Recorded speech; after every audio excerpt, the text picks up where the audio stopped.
दोस्तों आप सभी का बहुत बहुत स्वागत है हमारे चैनल में। इस वीडियो के अंदर अभी हम लोग लूसेंट सामान्य ज्ञान इससे रिलेटेड जो है इम्पोर्टेंट 40+ क्वेश्चन जो है इस वीडियो में देखने वाले हैं, जो कि आपके आने वाले एग्जाम से railway, group D, SSC, UP police, लेखपाल और आने वाले सभी प्रतियोगिता परीक्षा के लिए काफ़ी इम्पोर्टेंट है।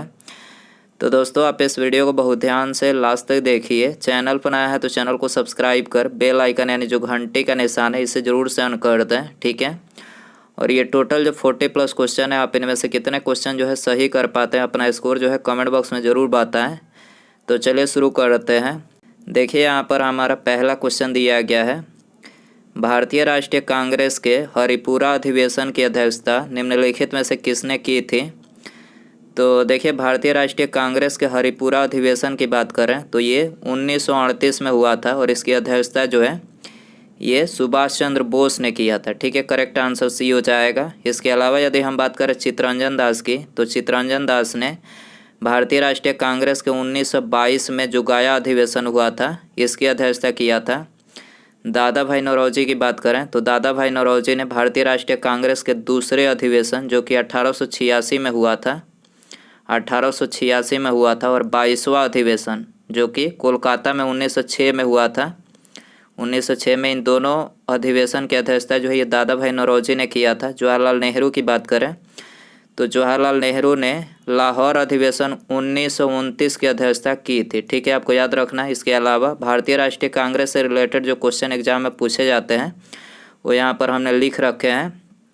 तो देखिए भारतीय राष्ट्रीय कांग्रेस की स्थापना कब हुई थी, तो 28 दिसंबर 1885 को संस्थापक एओ ह्यूम के द्वारा, प्रथम अध्यक्ष WC बनर्जी।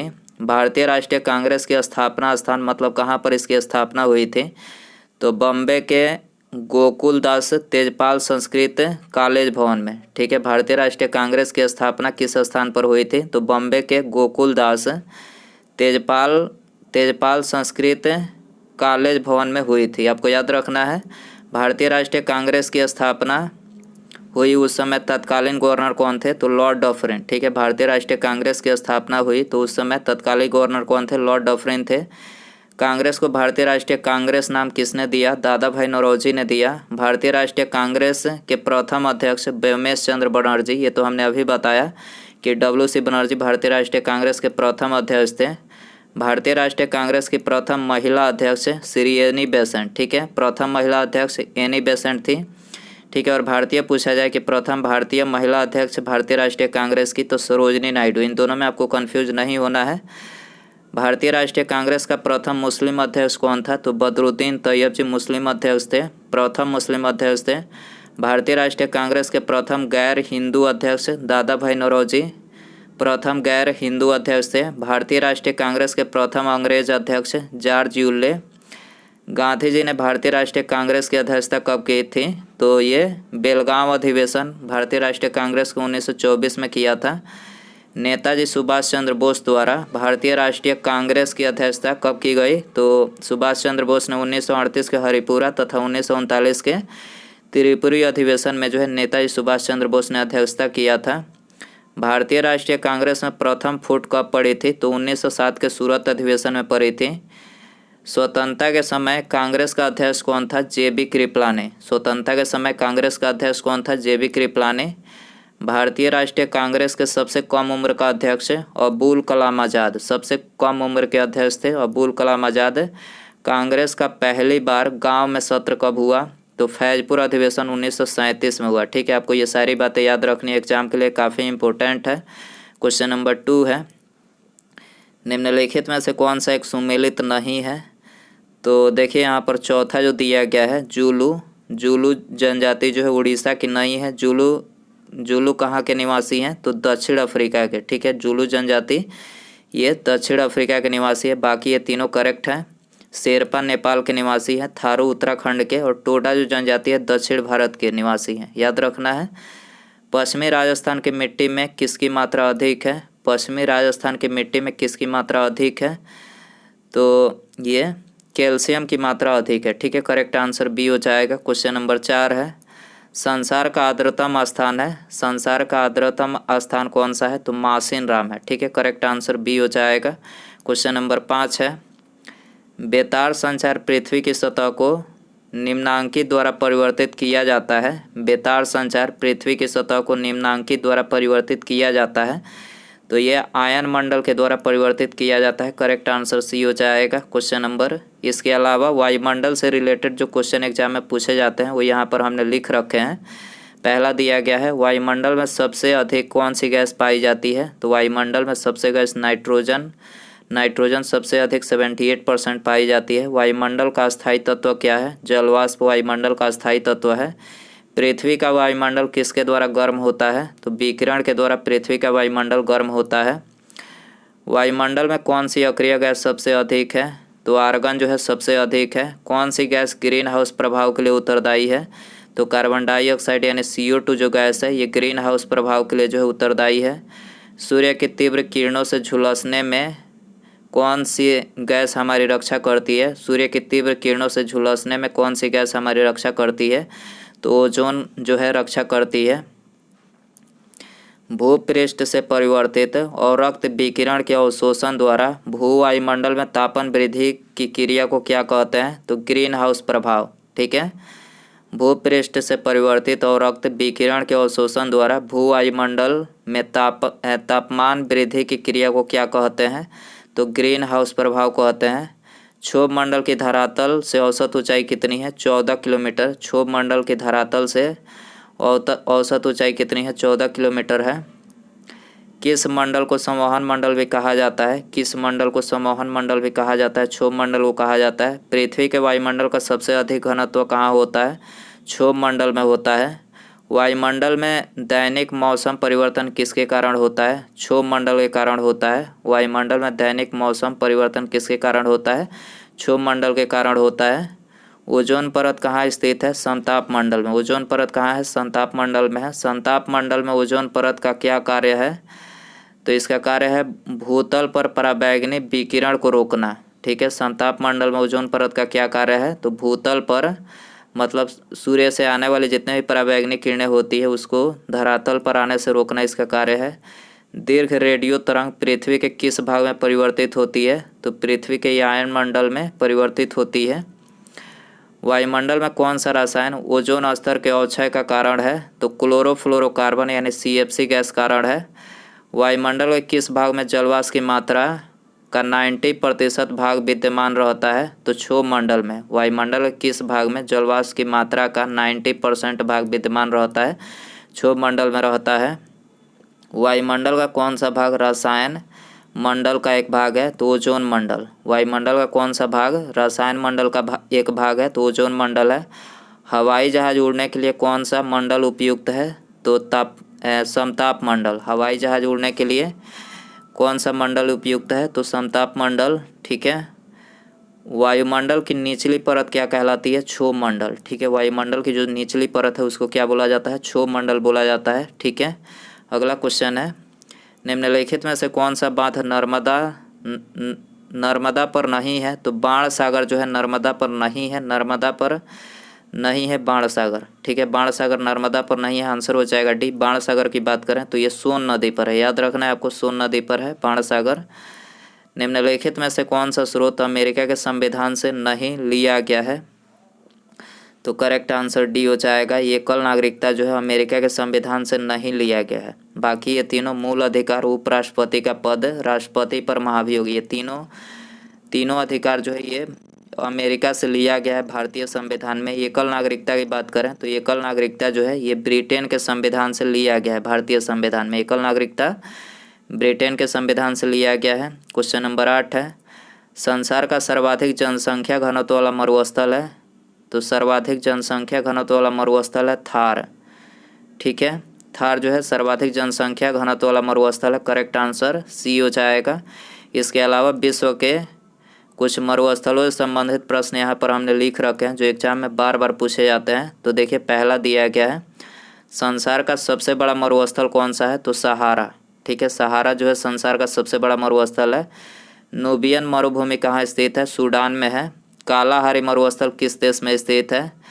तो बोत्सवाना में है। विश्व का सबसे बड़ा शीत मरुस्थल कौन सा है? गोबी विश्व का सबसे बड़ा शीत मरुस्थल है। विश्व का सबसे शुष्क मरुस्थल कौन सा है? अटकामा। अटकामा विश्व का सबसे शुष्क मरुस्थल है। सहारा मरुस्थल कहाँ है? उत्तरी अफ्रीका में। ठीक है, सहारा मरुस्थल कहाँ है? उत्तरी अफ्रीका में। दक्षिण एशिया का सबसे बड़ा मरुस्थल कौन सा है? थार। गोबी मरुस्थल कहाँ पर है? मंगोलिया में है। मरुद्वीप किससे संबंधित है? रेगिस्तान से। पेटगोनिया मरुस्थल किस देश में है? अर्जेंटीना में है। रूब अल खाली क्या है? रूब अल खाली क्या है? सऊदी अरब का एक मरुस्थल है। अल्जीरिया किस मरुस्थल में स्थित है? सहारा में है। विश्व का मरुस्थल विहीन महाद्वीप कौन सा है? यूरोप। विश्व का मरुस्थल विहीन महाद्वीप कौन सा है? यूरोप है। अलगेजीरा रेगिस्तान किस देश में है? सूडान में है। विश्व के शीत मरुस्थलों को किस नाम से जाना जाता है? टुंड्रा के नाम से जाना जाता है। आपको याद रखना है। क्वेश्चन नंबर 9 है, संविधान के किस अनुच्छेद में यह व्यवस्था की गई है कि प्रत्येक राज्य शिक्षा के प्राथमिक स्तर पर मातृभाषा में शिक्षा की पर्याप्त सुविधाओं की व्यवस्था करने का प्रयास करेगा? तो ये कौन से अनुच्छेद में दिया गया है? अनुच्छेद 350 क में। ठीक है, आपको याद रखना है, अनुच्छेद 350 क में यह व्यवस्था की गई है कि प्रत्येक राज्य शिक्षा के प्राथमिक जो स्तर है वो मातृभाषा में शिक्षा प्राप्त करने की सुविधा करने का प्रयास करेगा। आपको याद रखना है। क्वेश्चन नंबर 10 है, 1 ग्राम ईंधन के जलने से मुक्त ऊष्मा को क्या कहा जाता है? 1 ग्राम ईंधन के जलने से मुक्त ऊष्मा को क्या कहा जाता है? तो इसको जो है ऊष्मीय मान कहा जाता है। ठीक है, आंसर हो जाएगा डी। दोस्तों, यदि आपको वीडियो पसंद आ रहा है तो प्लीज़ वीडियो को लाइक करें और अपने दोस्तों में शेयर करें, और चैनल पर नया है तो चैनल को सब्सक्राइब करके बेल आइकन यानी जो घंटे का निशान है इसे ऑन कर दें। ठीक है, सब्सक्राइब करने के बाद बेल आइकन ऑन करने से फ़ायदा ये होगा, जब भी मैं कोई न्यू वीडियो अपलोड करूँगा उसका नोटिफिकेशन जो है आपको टाइम टू टाइम मिल सकेगा। ठीक है, तो सब्सक्राइब करने के बाद बेल आइकन ऑन रखें। अगला क्वेश्चन है, क्वेश्चन नंबर 11, टेफ्लॉन निम्नलिखित में से किस एकलक का बहुलक है? टेफ्लॉन जो है किस एकलक का बहुलक है? तो ये टेट्राफ्लोरोएथिलीन। ठीक है, टेट्राफ्लोरोएथिलीन का बहुलक है। करेक्ट आंसर बी हो जाएगा। क्वेश्चन नंबर 12 है, किस अम्ल का उपयोग सीसा संचायक बैटरी में किया जाता है? तो सीसा संचायक बैटरी में जो है सल्फ्यूरिक अम्ल का उपयोग किया जाता है। करेक्ट आंसर ये हो जाएगा। क्वेश्चन नंबर 13 है, बरसात के दिनों में चमड़े पर उगने वाला कवक होता है। बरसात के दिनों में चमड़े पर उगने वाला कवक कौन सा होता है? पेनिसिलियम होता है। ठीक है, करेक्ट आंसर सी हो जाएगा। क्वेश्चन नंबर 14 है, किण्वन प्रक्रिया द्वारा उत्पादित पहला विटामिन कौन सा है? तो विटामिन सी है। किण्वन प्रक्रिया द्वारा उत्पादित पहला विटामिन कौन सा है? विटामिन सी है। करेक्ट आंसर ये हो जाएगा। रासायनिक रूप से सूखी बर्फ है, तो रासायनिक रूप से सूखी बर्फ जो है ये ठोस कार्बन डाइऑक्साइड है। करेक्ट आंसर डी हो जाएगा। दांत पर जमी परतें बनी रहती है, दांत पर जमी परतें बनी रहती हैं, तो ये भोजन के कण, थूक, मुख अम्ल और बैक्टीरिया से बनी रहती हैं। याद रखना है, भोजन के कण, थूक, मुख अम्ल और बैक्टीरिया से बनी रहती है। डी आंसर हो जाएगा। स्वर्णकारों द्वारा प्रयोग में आने वाला एक्वारेजिया निम्नलिखित को मिलाकर बनाया जाता है। स्वर्णकारों द्वारा प्रयोग में आने वाला एक्वारेजिया किसको मिलाकर बनाया जाता है? तो ये नाइट्रिक अम्ल तथा हाइड्रोक्लोरिक अम्ल को जो है मिलाकर बनाया जाता है। करेक्ट आंसर बी हो जाएगा। विद्युत उपकरणों में अर्थ का उपयोग होता है। अर्थ यानी अर्थिंग, जिसको हम आम भाषा में हमारे यहाँ अर्थिंग बोला जाता है। तो अर्थिंग का उपयोग किस लिए होता है? सुरक्षा के लिए। ठीक है, सी आंसर हो जाएगा। किस पेड़ को काटने पर खून निकलता है? किस पेड़ को काटने पर खून निकलता है? तो ब्लड वुड ट्री। ठीक है, ब्लड वुड ट्री को काटने से क्या होता है? खून निकलता है। आंसर हो जाएगा डी। क्वेश्चन नंबर 20 है, रॉकेट किस सिद्धांत पर कार्य करता है? Very important question. रॉकेट जो है किस सिद्धांत पर कार्य करता है? तो न्यूटन का तृतीय नियम पर। ठीक है, न्यूटन का तृतीय नियम पर कार्य करता है। ये आंसर हो जाएगा। हाइड्रोजन से भरा रबड़ का गुब्बारा वायु में ऊपर जाकर फट जाता है, क्योंकि, तो देखिए ऊपर जाकर फट जाता है क्योंकि वायु दाब जो है ऊपर घट जाता है, इसी कारण से जो है फट जाता है गुब्बारा। डी आंसर हो जाएगा। किस राज्य को पहले नेफा के रूप में जाना जाता था? नेफा के रूप में किस राज्य को पहले जाना जाता था? तो ये अरुणाचल प्रदेश को जाना जाता था। करेक्ट आंसर सी हो जाएगा। लुफ्थहान्सा किस देश की विमान सेवा है? लुफ्थहान्सा किस देश की विमान सेवा है? तो ये जर्मनी की विमान सेवा है। करेक्ट आंसर बी हो जाएगा। किसकी मृत्यु के बाद शहीद दिवस मनाया जाता है? वेरी इंपॉर्टेंट क्वेश्चन, बहुत बार पूछा गया प्रश्न है। किसकी मृत्यु के बाद जो है शहीद दिवस मनाया जाता है? तो ये महात्मा गांधी जी की मृत्यु के बाद जो है शहीद दिवस मनाया जाता है। बी आंसर हो जाएगा। महात्मा गांधी जी की मृत्यु की बात करें तो 30 जनवरी 1948 की शाम को नई दिल्ली में स्थित बिड़ला भवन में गोली मारकर की गई थी। ठीक है, 30 जनवरी 1948 की शाम को जब महात्मा गांधी जी संध्याकालीन प्रार्थना के लिए जा रहे थे, तभी नाथूराम गोडसे ने पैर छूने का अभिनय करते हुए उनके सामने आया और उन पर जो है बैरेटा पिस्तौल से 3 गोलियां दाग दी। ठीक है, और उनकी जो है स्पॉट पर ही मौत हो गई। तो यही मतलब आपको पता होना चाहिए कि कैसे उनकी मृत्यु हुई थी। तो नाथूराम गोडसे ने जो है गोली मारी थी पैर छूने का मतलब अभिनय करते हुए, पैर छूने का मतलब दिखावा करते हुए जो उन पर बैरेटा पिस्तौल की 3 गोलियां दाग दी और जिनसे उनकी मृत्यु वहीं पर हो गई। ठीक है, अगला क्वेश्चन देखिए, क्वेश्चन नंबर 25 है। 1940 में मुस्लिम लीग के अधिवेशन में पाकिस्तान के सृजन का प्रस्ताव किसने रखा था? 1940 में मुस्लिम लीग के अधिवेशन में पाकिस्तान के सृजन का प्रस्ताव किसने रखा था? तो खलीकुज्जम ने रखा था। डी आंसर हो जाएगा। क्वेश्चन नंबर 26 है। वर्ण व्यवस्था जाति व्यवस्था में कब परिणत हुई? वर्ण व्यवस्था जाति व्यवस्था में कब परिणत हुई? तो ये हुई उत्तर वैदिक काल में। ठीक है, करेक्ट आंसर सी हो जाएगा। महाभारत में सर्वप्रथम भागवत धर्म का उल्लेख किस पर्व में किया गया है? महाभारत में सर्वप्रथम भागवत धर्म का उल्लेख किस पर्व में किया गया है? तो ये भीष्म पर्व में किया गया है। ठीक है, सी आंसर हो जाएगा। क्वेश्चन नंबर 28 है। प्राचीन श्रावस्ती का नगर विन्यास किस आकृति का है? प्राचीन श्रावस्ती का नगर विन्यास किस आकृति का है? तो ये अर्धचंद्राकार आकृति का है। बी आंसर हो जाएगा। 13वीं सदी में बख्तियार खिलजी ने बंगाल के किस राजा को पराजित किया? 13वीं सदी में बख्तियार खिलजी ने बंगाल के किस राजा को पराजित किया? लक्ष्मण सेन को पराजित किया। बी आंसर हो जाएगा। विजयनगर के किस शासक ने चीन के सम्राट के पास अपना राजदूत भेजा? तो बुका प्रथम ने। ठीक है, बुका प्रथम ने जो है विजयनगर का शासक था और इसने जो है चीन के सम्राट के पास जो अपना राजदूत भेजा। आंसर हो जाएगा बी। घूमर कहाँ का लोक नृत्य है? घूमर जो है कहाँ का लोक नृत्य है? राजस्थान का। घूमर राजस्थान का लोक नृत्य है। आंसर हो जाएगा डी। निम्नलिखित फसलों में से किसे हरित क्रांति का सर्वाधिक लाभ उत्पादन एवं उत्पादकता यानी प्रोडक्टिविटी दोनों में हुआ? किस फसल का हुआ हरित क्रांति में सर्वाधिक? तो ये गेहूं का हुआ था। ठीक है, तो आंसर हो जाएगा डी। क्वेश्चन नंबर 33 है। मानव ने चंद्रमा पर पहला कदम कब रखा? तो मानव ने चंद्रमा पर 1969 में जो है पहला कदम रखा। आंसर हो जाएगा डी। क्वेश्चन नंबर 34 है। सतपुड़ा पहाड़ी की सबसे ऊंची चोटी कौन सी है? सतपुड़ा पहाड़ी की सबसे ऊंची चोटी कौन सी है? तो धूपगढ़ी। ठीक है, धूपगढ़ी जो है सबसे ऊंची चोटी है। बी आंसर हो जाएगा। किसी व्यक्ति की अवैध हिरासत के लिए निम्नलिखित में से कौन सी रिट लागू होती है? किसी व्यक्ति की अवैध हिरासत के खिलाफ मतलब किसी व्यक्ति को अवैध हिरासत के खिलाफ कौन सी रिट जो है लागू होती है? तो बंदी प्रत्यक्षीकरण रिट जो है लागू होती है। करेक्ट आंसर ये हो जाएगा। क्वेश्चन नंबर 36 है। कोविड-19 से बचाव हेतु प्रथम लॉकडाउन 1.0 किस दिन लागू हुआ? वेरी इंपॉर्टेंट क्वेश्चन है, आने वाले एग्जाम में पूछा जा सकता है।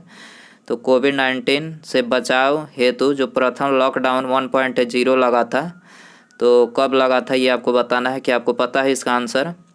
तो देखिए, ये लगा था 25 मार्च 2020 को पहली बार लॉकडाउन 1.0 जो लॉकडाउन था ये पहली बार 25 मार्च 2020 को लगा था। बी आंसर हो जाएगा। क्वेश्चन नंबर 37 है। किसी जाति तथा जनजाति को अनुसूचित जाति तथा अनुसूचित जनजाति घोषित करने हेतु शक्ति संपन्न संवैधानिक पदाधिकारी हैं? तो यह है भारत के राष्ट्रपति। ठीक है, किसी जाति तथा जनजाति को अनुसूचित जाति तथा अनुसूचित जनजाति घोषित करने हेतु शक्ति संपन्न संवैधानिक पदाधिकारी कौन है? तो यह है भारत के राष्ट्रपति। आंसर हो जाएगा ये। लोकसभा के अध्यक्ष द्वारा आधिकारिक तौर पर एक राजनीतिक दल अथवा राजनीतिक दलों के गठबंधन को विपक्ष की मान्यता देने हेतु कम से कम होना चाहिए। तो कम से कम जो है लोकसभा के कुल सदस्य का 10% होना चाहिए। ठीक है, आंसर हो जाएगा डी। क्वेश्चन नंबर 39 है, विदेशी व्यापार का भुगतान संबंधित है। विदेशी व्यापार का भुगतान संबंधित है तो भुगतान संतुलन से संबंधित है। ठीक है, आंसर हो जाएगा डी। क्वेश्चन नंबर 40 है, जो व्यक्ति संसद का सदस्य नहीं है केंद्रीय मंत्री रह सकता है तो 6 माह तक रह सकता है। जो व्यक्ति संसद का सदस्य नहीं है केंद्रीय मंत्री रह सकता है 6 महीने तक। ठीक है, तो आंसर हो जाएगा बी। उसके बाद यहाँ पर हमारा अगला क्वेश्चन है, भाषा के आधार पर राज्यों के गठन हेतु राज्य पुनर्गठन आयोग की स्थापना कब की गई थी? भाषा के आधार पर राज्यों के गठन हेतु राज्य पुनर्गठन आयोग की स्थापना कब की गई थी? तो ये जो है आपके लिए होमवर्क क्वेश्चन रहेगा। ऑप्शन है 1856, 1956, 1957 या फिर इनमें से कोई नहीं। सही आंसर यदि आपको पता हो तो कमेंट में ज़रूर बताएं। और आप इन 41 प्लस क्वेश्चन में से जो है कितने क्वेश्चन सही कर पाएँ अपना स्कोर कमेंट बॉक्स में ज़रूर बताएं। और वीडियो पसंद आया रहेगा तो प्लीज़ वीडियो को लाइक कीजिएगा, अपने दोस्तों में शेयर कीजिएगा और चैनल पर आया है तो चैनल को सब्सक्राइब करके बेल आइकन यानी जो घंटे का निशान है इसे ज़रूर सेंड कर दें। ठीक है, मिलते हैं अगले वीडियो में। नमस्कार, जय हिंद, जय भारत।